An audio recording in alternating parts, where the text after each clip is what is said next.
you had an interaction with a brother that led you to call this Emergency Chai with My Bhai podcast the next day. Before Islam, he was a very, very, very wealthy Hindu man. In fact, he was a member of an elite society. If I go to Qiyam, I'm not going to have enough time to work on my business. That's a completely wrong way of thinking about it. People who do more, they have the ability to get more done. We understand that we have to work. But at the same time, we understand this month of Ramadan, we have to worship Allah Azza wa Jalla. But you know something? His story about dropping out of high school just reminded me of something. What?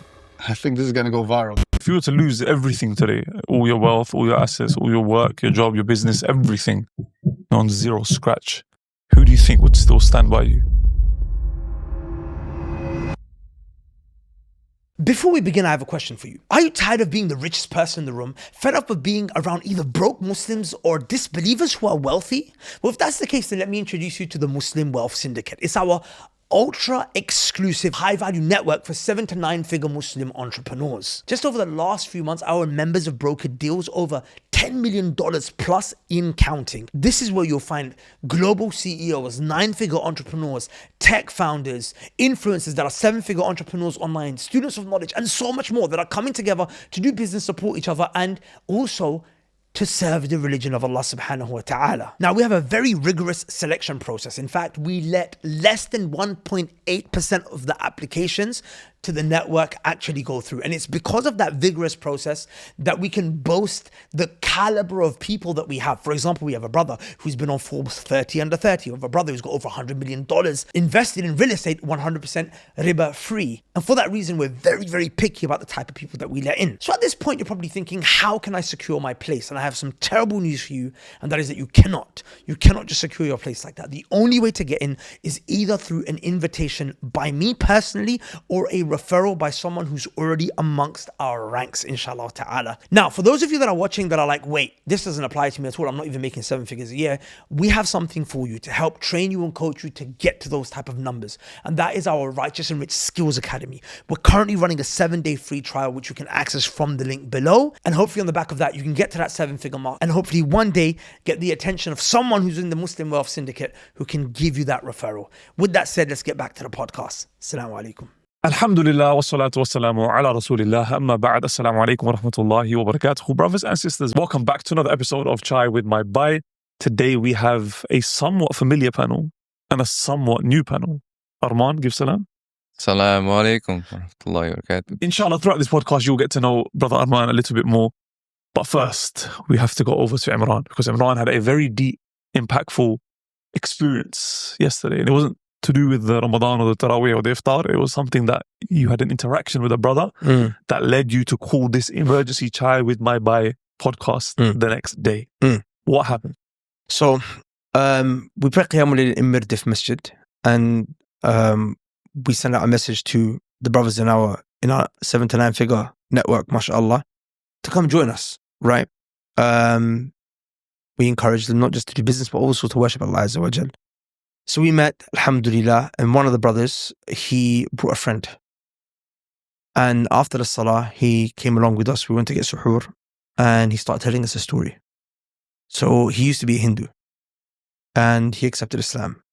But before Islam, he was a very, very, very wealthy Hindu man. In fact, he was a member of an elite society, a secret society of wealthy, multi-million-dollar Hindus. These guys would party, they would make money, they would do deals, and they had a very tight-knit brotherhood. He's like, anyone who's in this group, the way to get in, you would, as a candidate, have to be invited to 4 parties. And you have to attend all 4 parties, and there's 20 of you that are candidates. And at the end, every single member of the table, i.e. of the society, of the organization, has to agree to let you in, otherwise you will not be let in. If one person says no, you'll not be let in. So he's like, the level of trust that other members had for anyone that's in the group was so high that they would do anything for them. He's like, for example, one of my friends, he went to do a business deal in Bangalore. He knew that there was one of the guys who had a massive manufacturing factory for a particular good that he wanted to sell in Bangalore that was part of the society. He said he just sent him a message, I'm coming. The guy picked him up from the airport, took him home, wined him, dined him. Of course, they were not Muslims. And the next day he woke up in the morning thinking this trip was a waste of time. I came here for business and all we've done is fun and eat and food. He said, on my way back to the airport, the guy basically said, here's the contract. We've given you whatever you want. Deal done. I.e., that's the level that these guys were at in terms of, if you're a part of this society, no questions asked, we're taking care of you, right? So he's like, these are the guys that I was with. These are the guys that I was with. And Before Islam. Before Islam. Because I was making money. Multi-millionaire. He goes, me and all my brothers, everyone in our family. He said, I accepted Islam. And I decided to do hijrah. It was me and my wife, both reverts from Hinduism, packed our bags, came Sharjah. Because when we came Sharjah, I looked for the network of Muslims like that. Because I couldn't find it. And then I started to want to integrate within the community. So I started attending lessons. Because the more I would attend lessons and I would learn, the more I would become conflicted between working for the akhirah or working for the dunya. Because I fell into depression. Because I'm a businessman. I'm an entrepreneur. And he's very well spoken, like, mashallah, English was very good. He's like, I'm a businessman, I'm an entrepreneur. This is what I do. But I'm feeling this shame and this guilt, and other brothers are shaming him. They're shaming him. And by the way, these guys are all successful. Which guys? The guys who are shaming him. Guys who are shaming him? See, he was on the come up, right? Doesn't sound like they are. Why would they shame such a... So he mentioned there's two types of people. There's guys that have made it and guys that are on the come up. So when he left everything behind in India, like his brother didn't let him, keep the business, and he had to start from fresh. Okay. He came here, muhajir fi sabilillah. Like Abdurrahman ibn Auf, he had to start fresh and build up from the top. Okay. So he's like, as I'm building, he's like, you remember a guy who's got a massive company that's bringing in X amount of money, maybe his dad set it up. It's, it's easy for him. Yeah. Leave this off. It's dunya. Allah will provide. Of course Allah will provide. Of course it's dunya. But the point is that they're very wealthy guys. MashaAllah. They're doing their thing. Yeah. And he's like, I'm being shamed. So it goes 3 years I was in depression. I was falling into depression. You said the guys who were shaming them were Muslims who were successful. Yeah, they've got money, bro. And they were shaming him for Trying to be grinding. successful. For grinding. Because he's on the come up. So when you're on the come up, you're putting in more hours. You have to. You're putting in more hours than a guy who's like, Yeah. now my guys are operating for me, we're skating, It doesn't make sense. Why would they? Why? They know what it takes if they're successful. Some of them don't know what it takes. Because they inherited. Maybe. Or, as Allah said, كَذَلِكَ كُنْتُم مِّن قَبْلِ فَمَنَّ اللَّهُ عَلَيْكُمْ فَتَبَيَّنُوا. You know how sometimes someone who's practicing, he forgets how he used to be when he wasn't practicing. Maybe. So he's tough with the guy who's new to the deen. See, you're having husn al-dhan. That's good of you. I was thinking, my mind went to other places like... They're trying to kill the competition. Yeah, something like that, because a lot of humans, Muslim, non-Muslim, they wish good for people, but they don't wish them to have more good than them. Yeah. I've seen what he's talking about. Yeah. Well, I've seen it. I've seen guys what he's talking about. So it's the example that you gave. They made it and they forgot what it took from them. Yeah. And now they're measuring him by their measurement today. Exactly. Right? I've seen that. Yeah, so, that can happen. Ala kullin, what happened to him was he said, I saw one of your videos a month ago where you talked about how there is no imbalance between being an entrepreneur and poverty is not, and worshipping Allah at a high level and seeking knowledge. And there is no such thing as poverty as piety. He goes, and that did something to me, man. Because I've been making dua for Allah to give me a network of guys like this. And then he met one of our guys. Who's it? Dr. Mas. Oh, nice. At the masjid. And he was like, Allah just put in my heart, talk to this guy. Because I don't talk to people. And then we started talking about finance, investments, this, that. And I was like, what? There's a guy who understands what I'm on. And he's like, by the way, there's a whole group. So he brought him. And I was like, wow, man, this is a brother, mashallah, sahib khair. He studies the deen. He attends durus. He's praying qiyamul layl in the masjid. Well, he had good manners. And he can be an entrepreneur. And people are trying to limit him. So I felt like this needs to be addressed, man. Because one thing he said to me, he said, Imran, please, he said, this message needs to be communicated to more people. How many people say that to you over the years? You're always talking, your messages are always the messages that are you know, the ones that need to be communicated but rarely are. Yeah, if only they knew. The guy on my right is the one who's whispering the messages in my ear. They call him the da'wah whisperer. They call him the da'wah whisperer. No. He whispers in the ears of the du'at. And then Come on, don't. No, it's good. Keep me behind the scenes. Arman, you've been quiet. What are your thoughts? No, I was telling you last night when we were in the car that the brother, majority of entrepreneurs that are on Deen, they lack a clear mission, right? They'll have goals, but then they'll hit those goals and be like, oh, now what? You know? So having that end mission, which I told you is ultimately Jannatul Firdaus.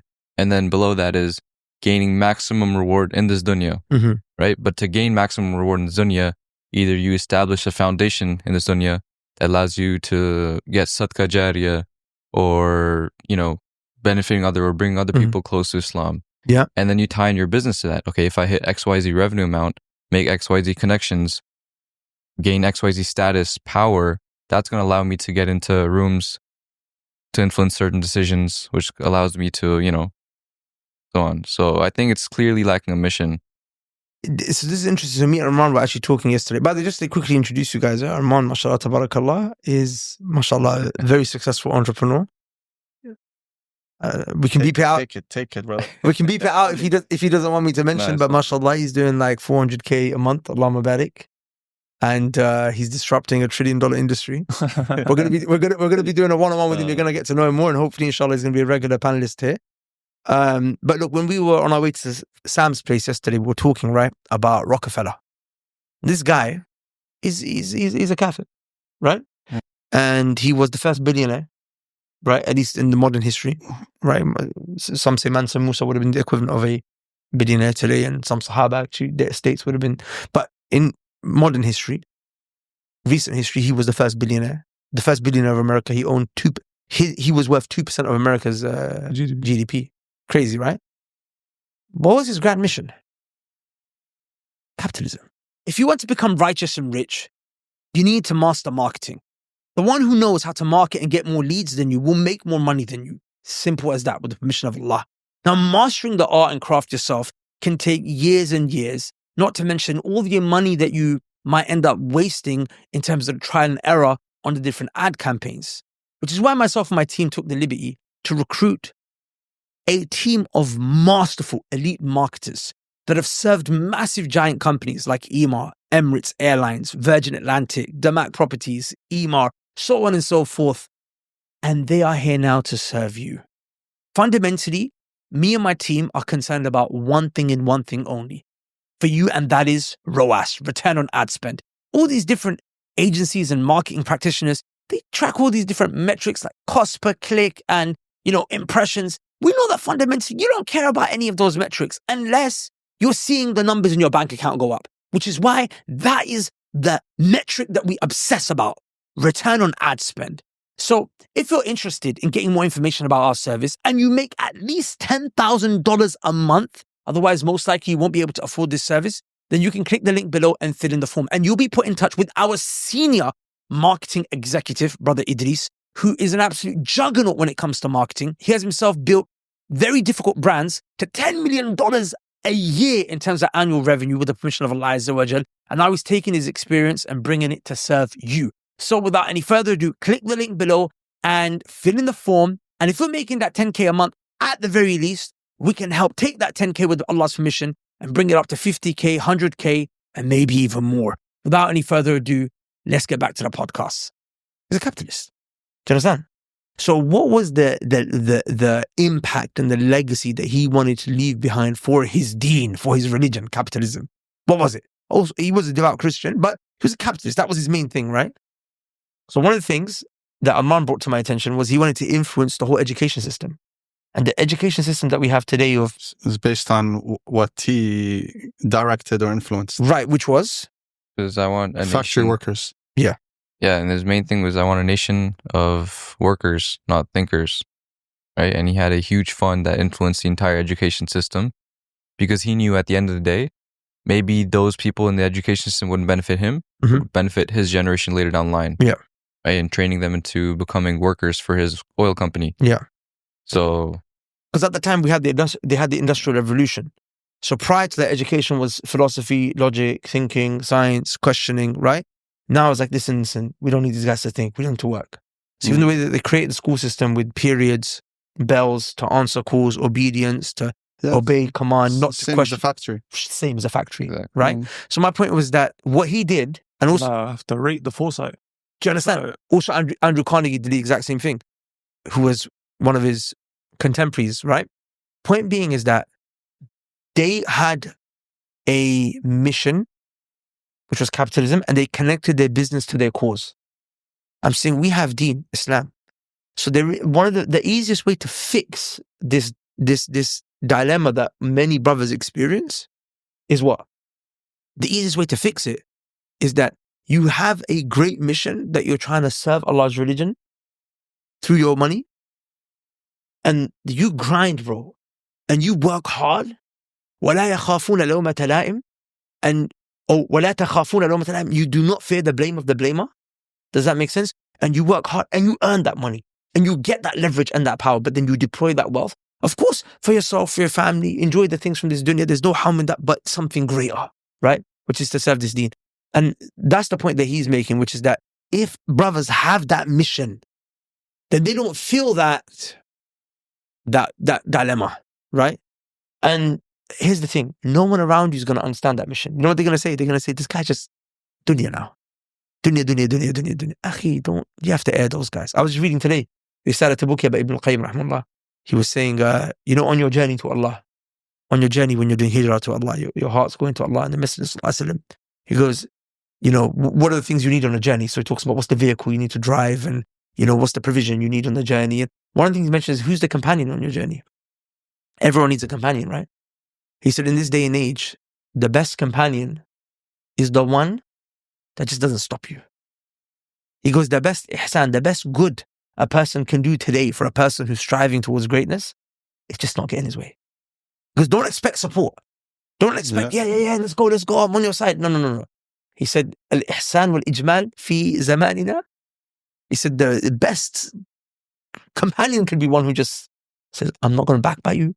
I'm not going to get in your way. I'm not going to try and stop you. Fly. Because that's it. You understand? Zarir, if you were to lose everything today, all your wealth, all your assets, all your work, your job, your business, everything, on zero scratch, who do you think would still stand by you? Bro, there's two answers to that question. تفضل. One is me, apart from Allah subhanahu wa ta'ala, but I don't expect anyone to. When you're starting from zero, you need to depend on yourself. Yeah, but the other answer is it's your family. In my case, my mom. Yeah, but if you're gonna, I have a lot of close friends, dear friends. Many of them are in this room. But you have to be the person who can fall and pick himself up by himself. Will people help you along the way? Possibly. In answering that question, should I, if I were to answer that question and say that, if I lost everything today, I think so-and-so would help me and so-and-so will help me, If I give you that answer, that would come from a weakness inside me. Do you get me? That's my answer. It's after Allah, you have to depend on yourself. The family thing was deep. Yeah. In real life, you come down to it, brother. My father passed away. If he was alive, I would have said my mom and my dad. But no matter what problems you have or disagreements you have, in my case or in anyone else, with your parents, your mom and your dad, at the end, they are the only people that will, be there for you when times get tough, when no one is there for you.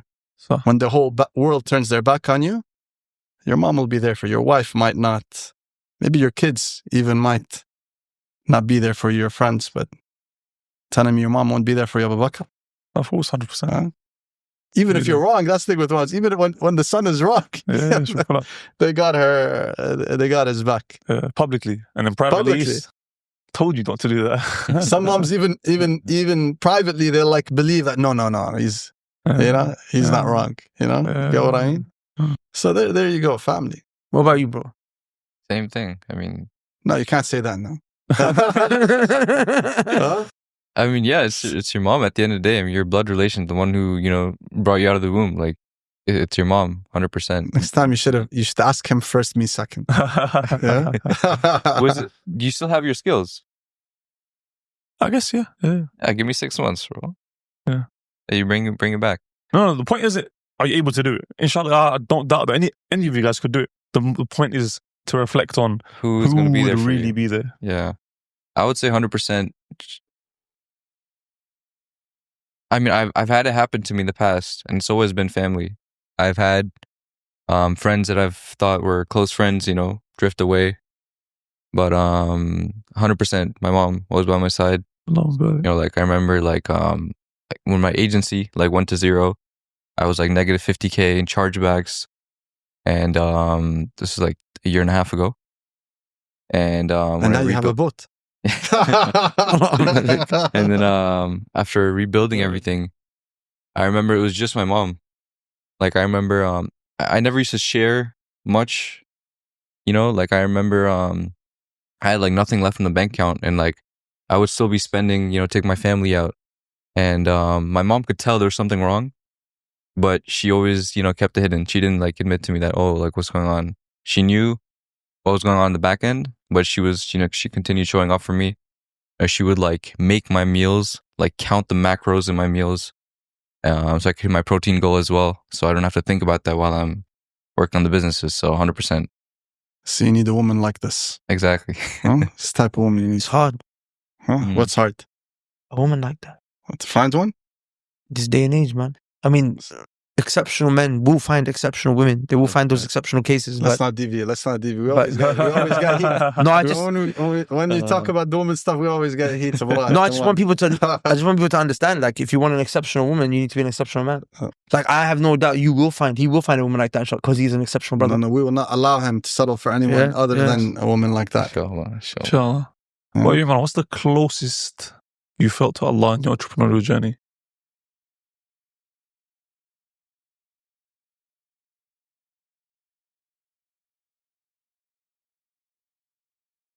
There's two times where I felt close to Allah Azza wa Jal on my entrepreneurial journey. Choose one. I'd like to mention both. You said you didn't want monologues. I'll go for it. You can cut me up. All right, go on. SubhanAllah, when imagine you have a cash flow issue, but it's just not affecting you, it's affecting your whole team. And they've got wives, they've got children, and paydays around the corner, and there's no way. There's no way you can't get a loan out of the bank. What kuffar will do in the situation, they'll get a loan from the bank, right? Absolutely. Can't do that. You can't take a loan. There's no loans accessible, Just fall to your knees and beg Allah, man. Fall to your knees and you beg Allah subhanahu wa ta'ala. And I would remember in this time, like I just feel a different connection to Allah. I felt the reality of how needy and desperate I am for Allah Azza wa Jal. You start to think, you're good at marketing, you're good at sales, you know how to create offers, drive traffic. You've seen big money come into your account, month in, month out, and now you're on zero, and nothing's working. And at that time, your heart just flies to Allah, and Ya Allah, it's you that's going to deal with it. It's a feeling of liberation, connection, sweetness, iman, and attachment to Allah Azza wa Jal. I remember just leaving Fajr. I remember this one day, just leaving Fajr in the morning after having done dhikr and saying the dua that you say when you leave the masjid. Allahumma inni as'aluka min fadlik. Oh Allah, I ask you to give me from your bounty. And just feel like smiling as I'm saying it. And I'm in a desperate state, but I just felt, you're going to deal with it, Allah. You're going to do it. And Allah Azza wa Jalla did deal with it. Subhanahu wa ta'ala. The other time, I won't go into in details, but I think it's important to mention is there's pain in business that connects you to Allah, but there's also a happiness in business that connects you to Allah. And the closest that I have felt to Allah Azza wa Jal was when I understood how to reconcile between business and da'wah, which is what we're doing right now. building this 7 to 9 figure network of entrepreneurs that are aligned in mission and purpose. When I got that, it's like, I'm like, okay, this, like everything that I've learned, my whole journey, every book I've read, every dars I've attended, everything I did has led me to this point. Ya Allah, you've given me a mission now. So that would be the answer to your question. I got a question. Go on. What's your opinion on people who take Ramadan off to not work and just do ibadah? Two types. Okay, so I'm going to answer this in a couple of ways, yeah? The Prophet ﷺ had things going on in Ramadan. The Battle of Badr happened in Ramadan. In another Ramadan, he got married to Zainab bint Khuzaymah, his wife, radiyallahu anha, our mother. Another Ramadan, the Prophet ﷺ conquered Mecca. The conquest of Mecca happened in Ramadan. In Ramadan, the Prophet ﷺ would have delegations that would come to him, massive delegations. The ifk, when they slandered Aisha radiyallahu anha, the patience and the sabr and all of that was throughout the month of Ramadan. I.e., Ramadan is not a time where the world stops. Does that make sense? مع ذلك, the Prophet is praying Taraweeh with the Sahabas from Fajr to Isha. From Isha to Fajr. From Isha to Fajr. مع ذلك, the Prophet is meeting Jibreel every night to revise the Quran. مع ذلك أجود ما يكون في Ramadan. He's the most generous of people generally, and he's even more generous in the month of Ramadan. He's giving sadaqah. So the world's not going to stop, right? You may not be able to take time off work, right? In fact, maybe more calamities are coming, wars are taking place, this is happening, that's happening. That's not a reason to stop your ibadah. In fact, you go harder than you would be going outside Ramadan. Yep. So you People must are going harder, but they're stopping the work. So I'm going to come to that, right? So if a person can be in a situation where stopping the work is not going to be harmful, right? And he can just dedicate his time to worship and ibadah, Jameel, right? It's Jameel, mashallah. But that doesn't happen for most people. Like most people, that doesn't happen for. Do you understand? So for them, you know, in the Sharia, there's only one time where you're expected to just lock off from everything. You know what that is? Hajj. No. Itikaf? Itikaf. Itikaf is the one time we're expected to lock off from everything and everyone. I mean, even Hajj. Hajj, you're with the people, you might be with your wife, you know, you might be leading a group. Okay. The only time where al-uzla, yani just Isolation. the last 10 nights. Does that make sense? Yeah. So if a person did for the last 10 nights, Jameel, I get it. The person would do that. But in the month of Ramadan, definitely life is going to move. So move with life. You might decrease some things. You might try and eliminate some things. But whatever happens, the worship needs to be more. That's all I care about. The worship has to be more than it was outside. But again, you know, Imran, like you always, not always, nobody's perfect, but your messaging is generally on point when it comes to business and deen and connecting the two. But I just need to clarify something. Please do. And if you disagree with me, yes, you said that if you can take all of Ramadan off to focus on ibadah, jameel, right? Without it disrupting things. This might be applicable to a guy who has a 9-to-5. I was going to say that. In a large corporate. I was actually going to say that. Yeah. I was actually going to say if he has his own business, he's going to take Ramadan off. Yeah. I don't think this nasiha applies to him. It's good. It's important to clarify that. I think it also depends, like, because look, for me, the best Ramadan that I've ever had. It's funny because you did the one over there, but Ramadan in the UAE versus Ramadan in UK. Yeah. For me, the best one was actually in UK. The reason for that, this was before I got married, no responsibilities. This was before I started working for TFO. I was working with Imran and the brothers. But I remember for this Ramadan, I don't know why I decided, and I let the brothers know like 2 months in advance. Guys, I'm not around this Ramadan. This Ramadan, I want to be... Whatever it is, let me know beforehand. I'll get it done. I'm just letting you guys know you guys are not going to see me during Ramadan. Like, and I started preparing like a month or 2 in advance, getting all the work done out of the way, this, that, one, blah, blah, letting every possible person who might need me to contact me. Now is your chance. You've got 2 months. Anything you need, let me know.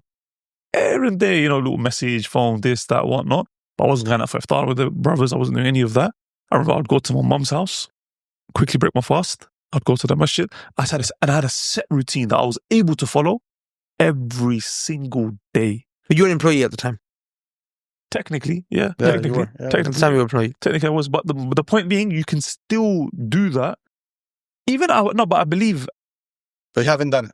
I haven't done it. So I haven't done it. I'm that's speculating. Because I'm when speculating. we're on I'm camera, speculating. we're sending messages to people. You're right. And it can, So I'm making it clear. can You're create right. damage. I'm speculating. You know what I mean? I still do believe it is possible. It definitely requires a very, very, very high level of efficiency in your own actions, in yourselves, your time management, all of that. Your delegation skills, where you're actually delegating, you're not just abdicating and leaving people, your team. Like, there's a lot of factors you have to put in place. It's nowhere near as easy. As an employee, 100%, you can make it work, you can make it happen. What we're doing now, Babakar, we're talking about a theory.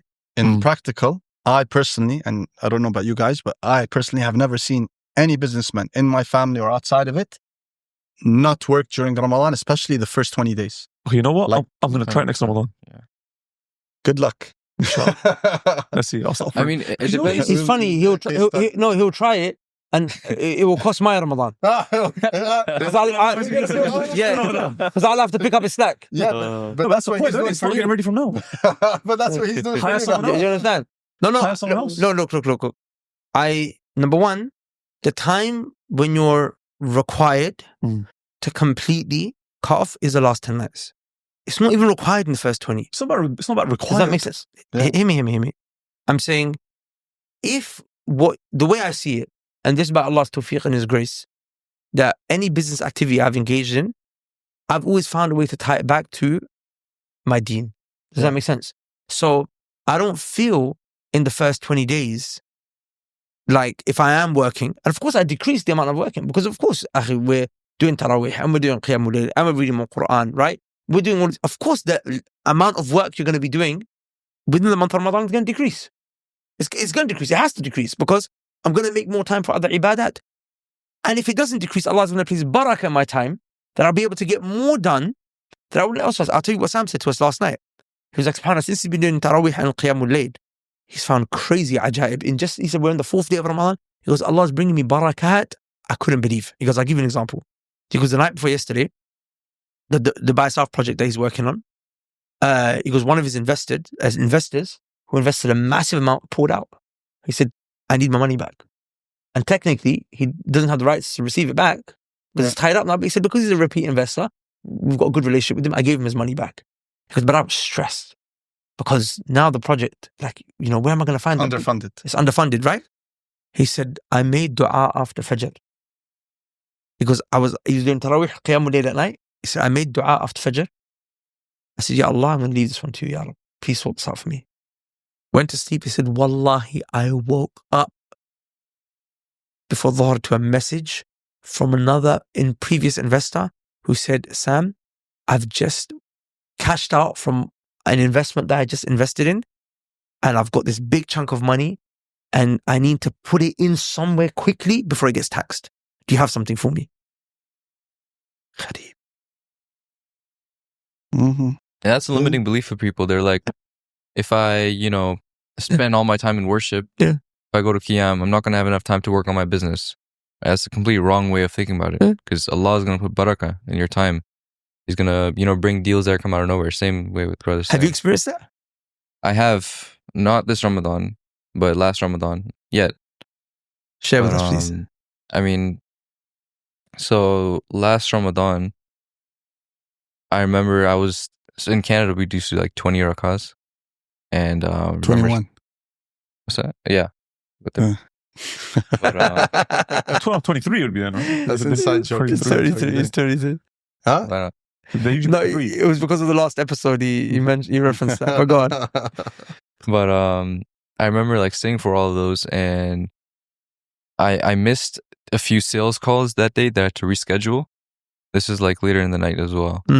And I remember right after that, like while we were in Taraweeh, like I had like a crazy invoice, just like notification paid from a client that disappeared a few months before. Wow. And ghosted me.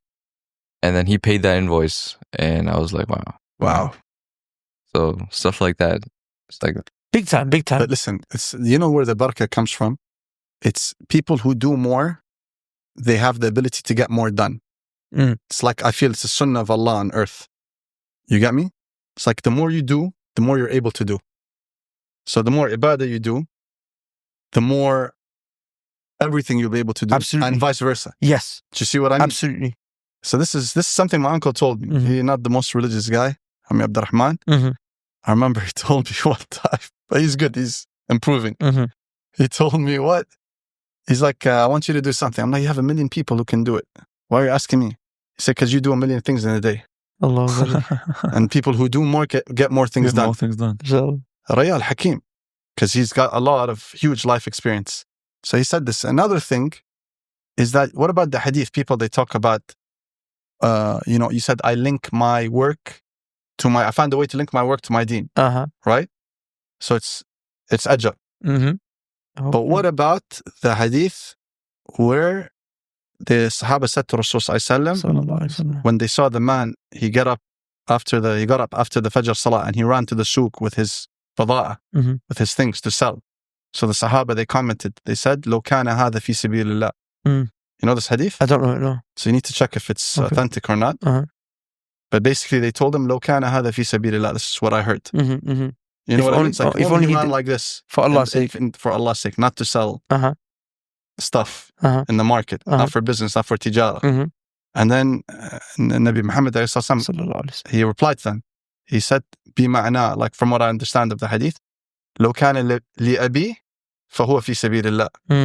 So if it was for his father that running to the market, then it's in Allah's cause. If he's running for his mother, for his family, for his wife, for his kids, then it's fi sabilillah. Look, there's a hadith in the Sahih, which... You never heard this hadith before? I haven't heard this one, but there's another hadith that has the same point. The Prophet ﷺ, Sa'ad ibn Abi Waqqas wanted to give all his money away for sadaqah.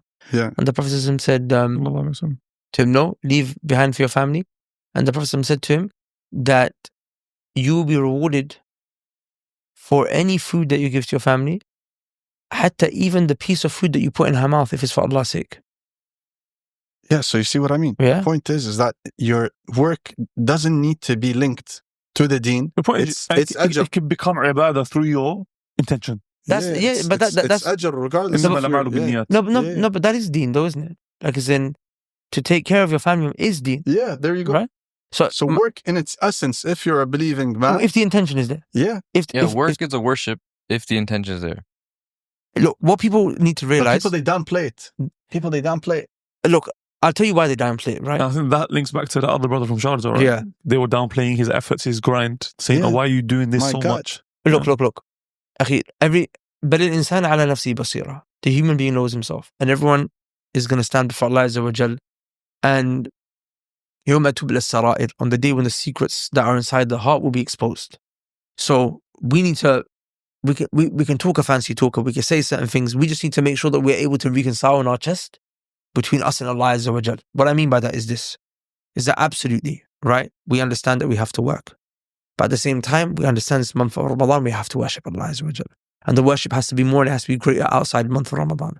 Because it's a fursa, it's an opportunity for us to get to Jannah. We know the hadith, the two brothers died. One died as a martyr fi sabilillah, and one died because he had one other Ramadan.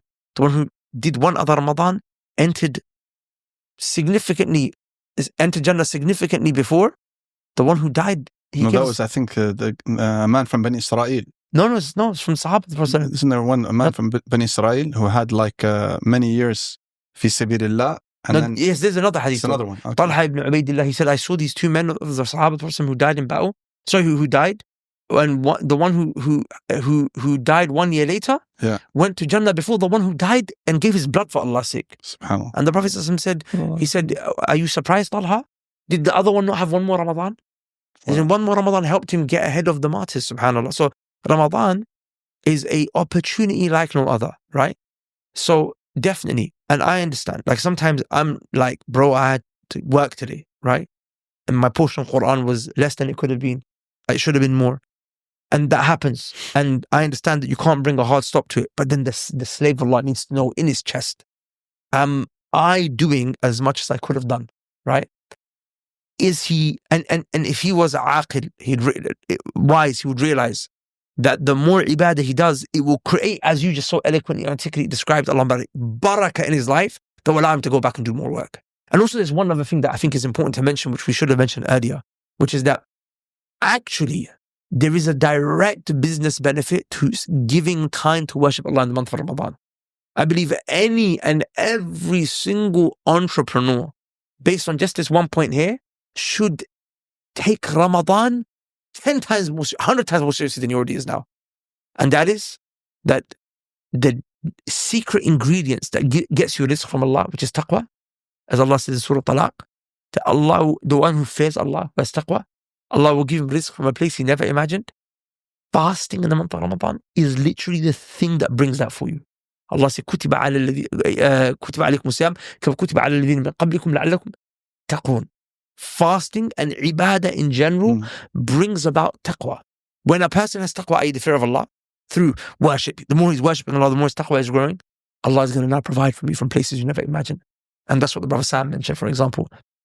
Right? That's what he mentioned, for example. And I'm sure we would have those type of experiences. But taqwa has other benefits as well. إِنَّ لِلْمُتَّقِينَ مَفَازًا.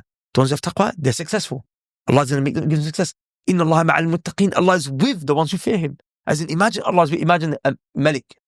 Imagine Sheikh Muhammad, Maktoum here. Yeah, Sheikh Muhammad Rashid says to you, Zarir, I'm with you. What does that mean? That means you move different. He says, I am with you, my government's with you, my country's with you, my army's with you. You're I'm with unstoppable. Imagine now, Malik al-Muluk, Allah, Jalla Jalla, he says, Inna Allah ma'al muttaqeen. I am with you if you fear me. Right? And that fear, that taqwa, it develops in Ramadan. It develops all year round, but Ramadan is a time that's been specified for that. So when you have that, wallahi, the businessman will go further. He'll have more, which is why you said those billionaires, man. Why is they on the front line?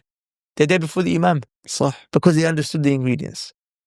Yeah, we need a little backstory on the billionaires. Say again? We need a little backstory on the billionaires. Go on, tell us. About The billionaires front row. masjid. yeah, the masjid. You prayed with us in that masjid. Yeah. So the guy who built the masjid, he's a business tycoon. His name's Khalaf al-Habtour, His Excellency. He wasn't from a wealthy The family. Al-Habtour family. Yeah, but he Okay. started selling soap. He was working for a construction company, didn't want to work, then got into business for himself. His idea was to sell soap. His soap was so bad that it caused rashes on people. So they asked for the money back, had to give the money back. Chargebacks. Today he has the same guy who graduated from the School of Hard Knocks. He is a business tycoon. I mean, just in real estate, he has Habtour City and hotels and real estate developments and automotive. He's the dealer for Mitsubishi and Bugatti. Jack, Bugatti, Pagani. Yeah. The Queen of England, would personally visit him in Dubai. So his friends are... Bentley as well. He's the dealer for Bentley. Yes. Royalty all over the world. The late President Jimmy Carter was a very good friend of him. So imagine leaders, kings and queens and presidents of the world are friends with a guy that used to sell soap. Wow. That was his start. He sell soap. There's a book on his life, huh? Brother, there's an a book autobiography or on something. Every man who has an incredible journey like that, there's books about. I saw it. I might check that out then. So what was the point about the front row? The point about the front row is the masjid that he built. It's in a very nice part of Jumeirah where others extremely successful businessmen like him, they're all neighbors. They live in the same neighborhood. As in he lives in that area as well? He lives in that neighborhood. Yeah, he lives like walking distance from the masjid. So this is like Billionaires Row. You know how you call Billionaires Row in London? So that level of businessmen that we're talking about, if you go to the masjid early, you'll see they're in the front row. And they come there even before the Imam, Ramadan, for Salat al-Isha. They're there. They're there before the Imam. They break their fast. How do you know? I know because I've seen them and I've broken my fast with a few of them. And I've spent some... In their houses? In their houses, yeah. And they left before you? Yeah, they break their fast in the masjid, pray Maghrib, go to their house, have iftar very quickly, and then leave everybody, guests or whoever, and go to the masjid before Salat al-Isha. These are some of the most successful and wealthy businessmen of the Emirate of Dubai that I've seen personally. Yeah, there you go. But they work. The first 20 days, they work. They go to Mecca for Umrah and they do Qiyam al-Layl, they do everything. They don't stop business. No way. And I'm saying you don't have to, right? The Prophet was going to battles. The Prophet was that's the thing. But you do go above and beyond. But brother, they go above and beyond. But that's the thing. That there's, I think when we started, we talked about something that, what were we start talking about businesses and how, you talked about the brother, the story of the Indian brother, right? Yeah. And how the other guys in Sharjah were telling him you're putting in too much work and this and that. While I was hearing the story, you know what I was thinking? I was saying, what kills a lot of new businesses in general is the wrong messaging that business owners, they receive. Yeah. And when you're a Muslim, not only do you have like the wrong business messaging that brainwashes you into making mistakes, but then you have also a lot of wrong religious messaging.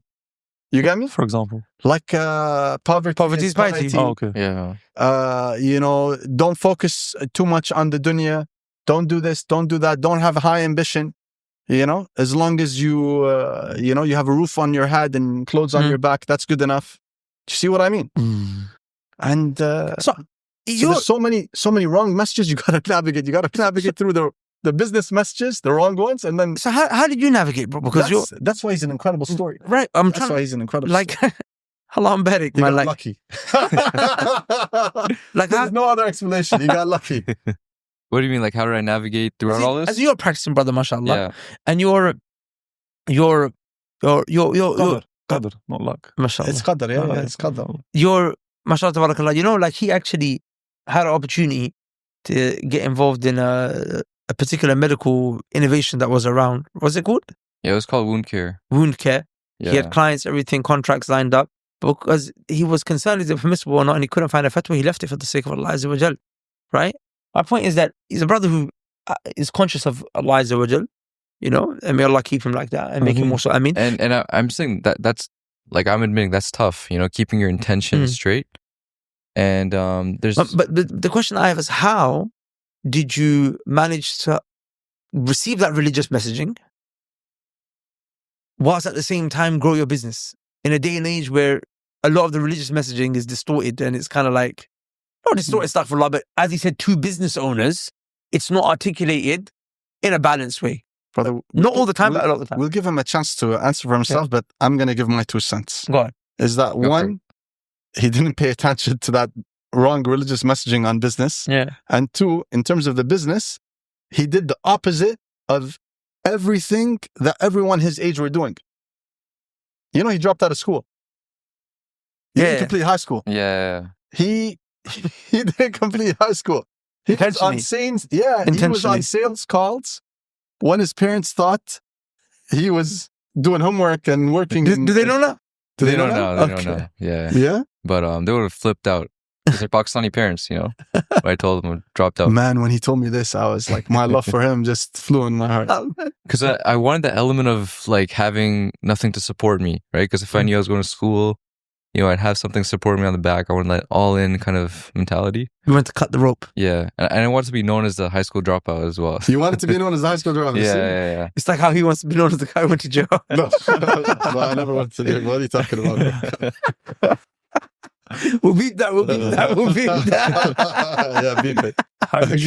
How did you break the news? Oh, they found out themselves. Oof, that's even tougher. Yeah. Had you told them, it would have been tough. But it's like, at least it came from you. Yeah, but I feel like I had enough social proof to justify it at the time when they found out. The invoices, the Stripe invoices and stuff. It's never enough though. It was never enough. And prior to that, when they were like, oh, I don't care if you make $1 billion, you still have to complete your education. But after they see the money come in, then they're But hold on, you see what he said. It tells you about, it answers the question of how he did it. What did he say? He said, I wanted to be known as the guy that's the high school dropout. Everybody else doesn't want to be known as that. So he clearly had something wrong with him in his head. That's right. That's true. That's true. Everyone else was saying wrong. That was right. And that brought him to where he is today. You didn't fall for the Rockefeller. You didn't fall for the Rockefeller trap. There you go. You see the Matrix. MashaAllah. We need more boys who want to be known as the high school dropout. Did you never feel conflicted, like between deen and business? I mean, I would be lying if I saying I didn't, but I just had that mission in mind, you know, because one of the reasons I dropped out and one of the reasons I'm against the school system is because my goal is to actually reshape the education model, right? Oh, wow. And that's by tying my business model to then later on build an Islamic fund to, you know, so it's actually one of my missions. To educate the youth the right way. Exactly. Educate the youth the right way. Wow. Really? Benefit them. Exactly. As in you want your own version of what exactly like, Carnegie and Rockefeller did? Essentially, yeah. Wow. But you know something? His story about dropping out of high school just reminded me of something. What? I think this is going to go viral. Go on. The 3 F's of dropping out. No, it's something similar to it. So there was a study done on people and their levels of education and their ability to take risks. Okay.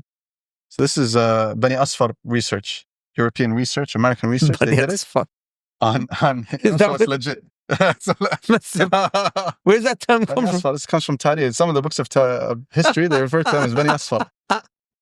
That's my, you know me, I have my own vocab. Let me guess what you're going to say. Huh? The people that are more intellectually smart, they're less prone to taking risks. Absolutely. Yeah. So what they realized through their research is that if you had a bachelor's degree, you were able to take this amount of risk. If you had a master's degree, then your ability to take risks dropped. Yeah. And the guys that had PhDs, they were the biggest wimps. I mean, the biggest ones who... I feel like my risk assessment was broken. So the high school dropped. My risk assessment was broken. And the ones that were able to take the most amount of risk are the high school dropouts, Imran. I think it's mentioned in Rich Dad, Poor Dad, and he mentions that same thing. And he mentions that because each time you go up a level in your education, you're becoming more specific. And it's like you're going to get paid more because you're more specific in this role, but that's not transferable anywhere else. Like if you become a biomedical scientist or whatever, and you become more, then you're doing only plants, and then you're doing only a specific type of plant, you get paid a lot of money because you're the only guy in the world that deals and knows this plant. But that's not transferable anywhere else. If you were to leave that job and say, I'm starting a business new, and then if it flops, I can restart again, it's going to be tough. You know what it is? So, just to add to that, right? Me and Abu Bakr have now started to hire corporate guys. Alhamdulillah, right? Yeah. And look, coming back to the point I was mentioning, Allah Mabarak, about the corporate guys. Yeah. To back up your point. So we agree. Of course we agree. But we agree that the guys with doctorates... I'm just trying to identify something here, yeah? So this brother who we hired, mashallah, is phenomenal, right? When it comes to marketing, e-com, customer journey, strategizing, P&L, all of that, he's phenomenal. Allah Barik. We used to be a senior executive, he used to work for Al-Shire, right? You know what I'm talking about. Yeah. He's confused, bro. Because obviously coming from the corporate background, seeing the level of skill and the complexity and sophistication that he's been dealing with, seeing entrepreneurs that we're bringing now to the table, at the beginning he kind of was just like, these guys don't know what they're talking about. And many a time, not in a bad way, but in a matter of fact way, he'd be like, you can't charge that much, man. No one's going to pay that much. And would close someone the next day for higher than that amount. Do you understand? Wait, what? Not only that, like he fundamentally built a company. I remember the day I laughed, was he built Pottery Barn to $10 million in annual revenue and their e-com site. The reason why that's crazy is because no one buys furniture online. So he's very good, right? E-com is his bread and butter. He's been in e-com his whole life. So then I told him, Brother Mahad, I said, he helps brands go from 7 to 8 figures. Like, that's his thing. And he was like, I don't believe it. No, I was like, he genuinely does. He's like, no, I spoke with the brother. Like, there's levels to this game. He's great, but I don't believe that that's possible. Do you understand? And it wasn't like in a bad way. It was just more of a, it was disbelief. Yeah. Do you get me? He was like maybe you misunderstood. Like, let's check the numbers or whatever have you. He's had a big realization recently because he actually realized that corporate world actually boxes you up and it makes you trip over yourself, man. Like, those corporate guys get in their own way. I kind of sat him down and said, Akhi, you know the differences between you and these guys? Even though, wallahi, you're more educated than them and you have more skill than them in terms of marketing and media buying and management and strategy and market research and analysis and P&L and all of that. You have more experience and knowledge and insight than all of them. They just took the risk. They just took the risk to not go up that corporate ladder and to just trial and error, do it themselves. Does that make sense? Yeah, but you know what the problem is now? Is that when you take the risk at that age, it's, now you got a lot to lose. You got a lot to lose. Yeah. But I'll tell you something. That's what's amazing about him. That's what I always tell people. Oh, you mean at his age? That's what I always his tell age? people. Yeah. People, he's sitting with us. People are going to think he's in his late 20s. So how old are you? 19? Yeah. 19 and you have a boat. Yeah. I love it. And he has a nice boat. I love it. I know boats. Scarab. He's got a Scarab. It's got Scarab. It's got jet engines, not outboards, but still. I love it. Still a Scarab. So, and he's 19. You into boats? Like, you're into boats? Yeah. Where is it? It's in Canada? Toronto in the summer times, you know. Sure. But Look at him. winters, He has a summertime boat. I love That's the it. point. I love it. That's what you can achieve when you take the jump and you take the risk at 17, 18, 19. Then 19, you have a summer boat. Do you get what I mean? Because you don't have the consequences of you feeling that young is minimal. Yeah. You're living with your mom and your dad. You don't have rent to pay, electricity, everything's covered. So, you know, all the money is in where? Your pocket. That's why you can buy a boat. that's true. You get me? But for now, if you're, I don't know how many years Idris has been in the corporate world. 13. 30? 13. 13, yeah, there you go. You know, it's hard to take that risk. And if he takes the jump. But I'll tell you something. I noticed that the guys who come out of that corporate background are always much better entrepreneurs. No, that's because you've seen the elite. I was going to say this as well. Idris is not, I was in the corporate world. Not everyone is an Idris. No. I'm talking about, like, for example, Haris, right? Okay. Not everyone's a Haris. Haris and Idris, they're very similar in terms of the caliber they are. If you reach a senior level, a senior executive level, that experience that you have, you're like, now if you take that to set up your own business. Not always. There are a lot of people in the senior levels that are waste men, as per the English lingo. It's not that. I think there is a further distinguisher. There is a further thing that splits the people. What it is, I don't Haris and Idris, they have that corporate background, but they climbed the corporate ladder because of their businessman acumen. You know what? They had it's funny. Yes. It's funny. He's calling you now. Idris is calling now, huh? Idris, Assalamu alaikum, bro. We're literally on the podcast talking about you. Yeah, lives. We're praising you. Yeah. We're talking about your great corporate experience, man. Imran was saying that all corporate guys at a high level, like Idris, you know, they'll be great businessmen. I said no. I said that's not a right example because Idris is an exception. Not all guys, senior guys. I agree. I agree. Not all corporate guys at Idris's level, they'll be great in business. Idris very well might be, but not all of them. You know, perhaps. No. I agree with Zarir. Absolutely. I know you do. MashaAllah. You want me to keep on complimenting you? I agree with the point that there's people that stay in high-level corporate roles because they don't fundamentally have the capability to run their own business. Agreed. Down, they know this. And the ones who climb the corporate ladder quickest are the guys like you, the guys that are in the corporate world, but they have a businessman mindset while they're in their corporate roles. Do you see what I mean? They look at the company that they're working for as a business, not as a job. Do you get me?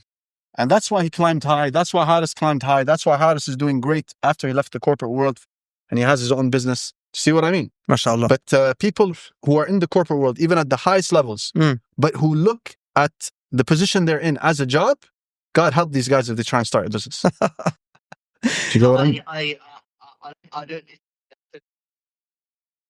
There's certain people that fundamentally stay in corporate roles, but think they can run a business because they're seen in corporate roles, but without the infrastructure. Look, I've seen it. I've seen many people that have left the corporate space gone to start a business, and 2 years later they're back again. It's crazy, man. Idris, you've come a long way, man. You're on the podcast without being on the podcast. I think he's Comment the down first below. one. Comment down below. If you want Idris on the podcast episode, comment down below, inshallah. Oh, so, bro, we're just wrapping up and I'll call you back, yeah? All right, assalamu alaikum. You know, one thing I think that might be one of the distinguishers is your exposure to entrepreneurs. So when you're in the corporate world, some people, they will never, even if it's within their company, like if you're closely connected to the actual owners of the business, you're working with them, you're seeing what they're doing, and you get an understanding of how it works. You're like, you know what? I might actually be able to do this for myself. Or if you've got friends, people around you, like almost every single person that has worked for us has gone on to start their own business because 100%. Of the fact that they get that exposure. They're in all the meetings. Even if they're in the sales department, we bring them in on the marketing meetings. Oh, what is that what marketing was all about? Oh, the fulfillment side. Oh, what? Like, is that it? Is that all you got to do? That's bad that we need to stop that. I actually realised we're in a nation of... we need to do you're building your own competition. Have you seen that video of this guy? You love yourself. He drew like a marker around an ant, right? And the ant couldn't go through the marker. Mm-hmm. And he just kept making the marker smaller, like the circle smaller and smaller till the ant accidentally went out of the circle, right? And then realized, oh, like I can go out of the circle because it's just a marker. And then every time he drew a marker, it just went out of the circle because they couldn't trap him after that. Exactly. So it's just a limiting belief that most people have. So and when you surround yourself with other people and you see other people making it happen, like it changes your mindset. So same with like my family. Like I'll speak to my cousins, and they're all corporate world. And when I speak to them about me dropping out, they're just like, their brain just breaks. Like it just freezes. It's just like, they can't comprehend. Exactly. And a lot of them, like brother he just launched a supplement company. One brother from that family launched a thobe company. One brother from my cousins. From my cousins. And they were like, oh, our whole family sees you as an inspiration.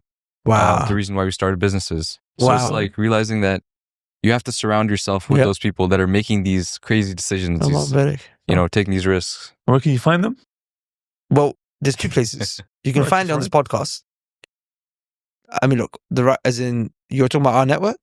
The network, Righteous Right. But you can't sign up to it. You gotta stay low-key on that. So on and so forth. You can't sign up to it. You need a personal invitation by me or one of the guys that are on the panel. Okay, on that bombshell then, we'll conclude it there, inshallah. Hopefully you guys benefited. Go back to reading the Quran. It's the month of Ramadan, the month of the Quran.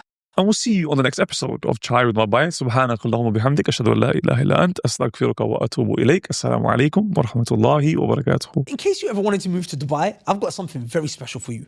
As you may be aware, myself and Abu Bakr moved to Dubai and Sharjah last year. It was one of the best decisions that we ever made for our deen, our families, and our businesses. Living here is amazing. You've got a masjid in almost every single street. Unparalleled safety and security. You've got lessons from mashayikh and different teachers and students of knowledge in English and Arabic, and no income tax.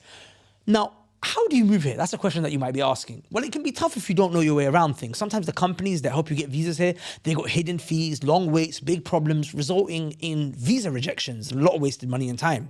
This is where Ansar Consultants comes into play. They helped us set up everything. No hidden fees, no long waits. They kept it simple and honest. I got my visa in less than a month. And these guys have a 100% track record helping brothers get their visa so far. 100% track record. That's insane. Allahumma barik. Now, if you're thinking of moving to the UAE, I recommend Ansar Consultants. They can even help you invest in properties here with a 100% Sharia compliant contract. So if you want a smooth move like we did, click the link below and check out Ansar Consultants.